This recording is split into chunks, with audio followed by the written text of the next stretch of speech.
Taiwan चीन को मात देने के लिए बेताब है और इसके लिए वो भारत का साथ चाहता है,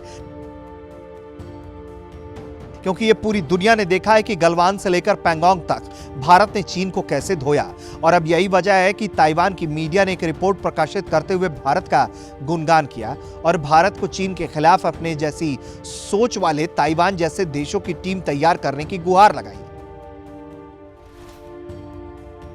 दरअसल चीन लगातार ताइवान को युद्ध की धमकी देता रहा और इसी को लेकर ताइवान की मीडिया ने एक रिपोर्ट छापी जिसमें कहा गया कि LAC पर भारत ने चीन के घुसपैठ के प्रयास का उचित जवाब दिया। लेकिन मौजूदा वक्त में चीन के खिलाफ क्वाड यानी भारत, जापान, अमेरिका और ऑस्ट्रेलिया का समूह को मजबूत करने और अपने जैसी सोच वाले ताइवान जैसे देशों के साथ हाथ मिलाने की जरूरत बताई जा रही है। भारत ही नहीं, पिछले साल Taiwan, Japan, Indonesia, Malaysia, Nepal, दक्षिण कोरिया, भूटान और वियतनाम के साथ साथ कई दूसरे देश चीन की हवाई, समुद्री और भू सीमा घुसपैठ के शिकार हो रहे हैं और इसी वजह से भारत को इन सभी देशों के साथ चीन के खिलाफ गुट तैयार करना चाहिए, ऐसा सुझाव ताइवान की मीडिया ने दिया है।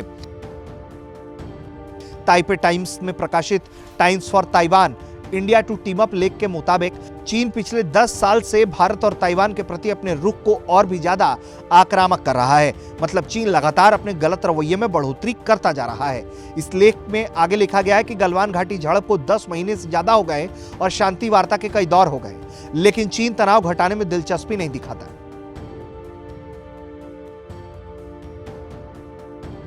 और अगर बात पिछले अप्रैल मई से अब तक की करें तो चीन की तरफ से सीमावर्ती क्षेत्रों और पश्चिमी सेक्टर में LAC पर भारी मात्रा में हथियार और सैनिक तैनात किए गए।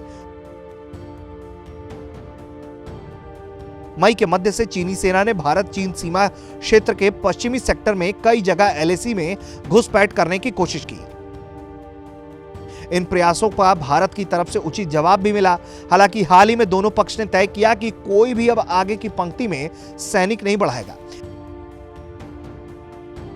लेकिन इसके बावजूद चीन ज्यादा सैनिक, आर्टिलरी, हथियार भेजकर पूर्वी लद्दाख में अपनी मौजूदगी को मजबूत कर रहा है।